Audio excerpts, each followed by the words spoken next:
ಮುಡಾಕ್ರಮವನ್ನು ವಿರೋಧಿಸಿ ಬಿಜೆಪಿ ಮೈಸೂರಿಗೆ ಪಾದಯಾತ್ರೆ ಹೊರಡಲಿಕ್ಕೆ ಯೋಚನೆಯನ್ನ ಮಾಡ್ತಾ ಇದೆ.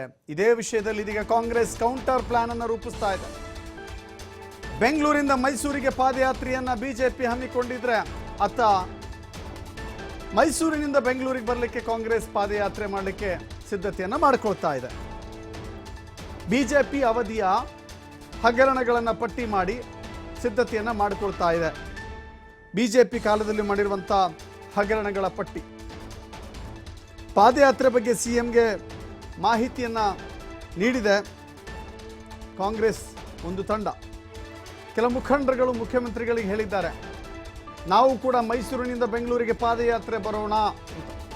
ಅದರ ಮೂಲಕ ಬಿಜೆಪಿಯ ಅವಧಿಯಲ್ಲಿ ಆಗಿರುವಂಥ ಅಕ್ರಮಗಳನ್ನು ಹಗರಣಗಳನ್ನು ಜನರ ಮುಂದಿಡೋಣ ಅಂತ ಹೇಳಿ ಮೈಸೂರು ಕಾಂಗ್ರೆಸ್ ನಾಯಕರಿಂದ ಈ ಪಾದಯಾತ್ರೆಗೆ ಚಿಂತನೆ ನಡೀತಾ ಇದೆ.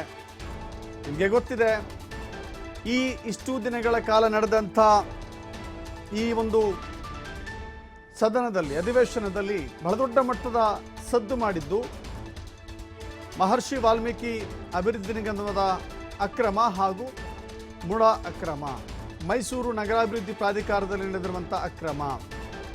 ಈ ಹಗರಣಗಳ ಕುರಿತಂತೆಯೇ ಸದ್ದು ಗದ್ದಲ ಏರ್ಪಟ್ಟಿತ್ತು. ಇದೀಗ Bengaluru to Mysuru BJP, Mysuru to Bengaluru Congress, ಹೀಗೆ ವಿರುದ್ಧ ದಿಕ್ಕಿನಲ್ಲಿ ಎರಡೂ ಪಕ್ಷಗಳು ಪಾದಯಾತ್ರೆಗೆ ಯೋಚನೆಯನ್ನು ಮಾಡ್ತಾ ಇದ್ದಾರೆ.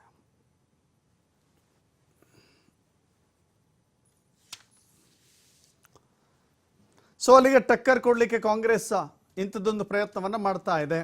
ಆದರೆ ಎಲ್ಲೋ ಒಂದು ಕಡೆ ಕಾಂಗ್ರೆಸ್ ಪಾದಯಾತ್ರೆಗೆ ಅಂದರೆ ಸರ್ಕಾರ ಒಂದು ಆಳುವ ಪಕ್ಷವಾಗಿ ವಿರೋಧ ಪಕ್ಷದ ವಿರುದ್ಧವೇ ಪಾದಯಾತ್ರೆ ಮಾಡುವಂಥ ಈ ಪ್ರಸ್ತಾವಕ್ಕೆ ಮುಖ್ಯಮಂತ್ರಿಗಳು ಎಸ್ ಅಂತಾರ? ಆಡಳಿತ ಪಕ್ಷವಾಗಿ ಕಾಂಗ್ರೆಸ್ ಪಾದಯಾತ್ರೆ ಮಾಡುವಂಥ ಹಂತಕ್ಕೆ ಹೋಗಬೇಕಾ?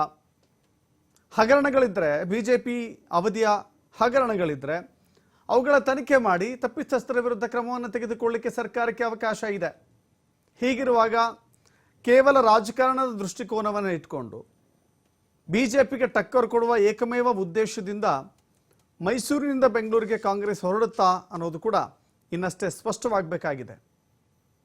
ಕಾಂಗ್ರೆಸ್ ಈ ರೀತಿಯ ಪ್ಲಾನ್ ಮಾಡಿದ್ದೇ ಆದರೆ ಅನೇಕ ವಿರೋಧಾಭಾಸಗಳನ್ನು ಕೂಡ ಎದುರಿಸಬೇಕಾಗತ್ತೆ. ಅದನ್ನು ತನಿಖೆ ಮಾಡುವ ಜಾಗದಲ್ಲಿದ್ದು ಆರೋಪ ಮಾಡ್ತಾ ಕೂರುತ್ತಾ ಕಾಂಗ್ರೆಸ್? ಇದಕ್ಕಿನ್ನೂ ಕೂಡ ಫೈನಲ್ ಅಂತಿಮ ಹಂತದ ರೂಪುರೇಷೆಗಳಾಗಿಲ್ಲ, ಹೋರಾಟ ಮಾಡ್ತಾ ಇಲ್ಲ. ಆಳುವ ಆಡಳಿತ ಸರ್ಕಾರವೇ ಬೀದಿಗಿಳಿದು ಹೋರಾಟ ಮಾಡುವಂಥ ಸನ್ನಿವೇಶ ಸೃಷ್ಟಿ ಮಾಡಿಕೊಳ್ಳುತ್ತಾ ಗೊತ್ತಿಲ್ಲ. ಆದರೆ ಬಿಜೆಪಿ ಹೋರಾಟಕ್ಕೆ ಟಕ್ಕರ್ ಕೊಡಬೇಕು, ನಿಜವಾಗೂ ಟಕ್ಕರ್ ಕೊಡಬೇಕು ಅಂತ ಹೇಳಿದ್ರೆ ತನಿಖೆ ಮಾಡಬೇಕು, ತಪ್ಪಿತಸ್ಥರ ವಿರುದ್ಧ ಕ್ರಮ ತೆಗೆದುಕೊಳ್ಬೇಕಷ್ಟೇ.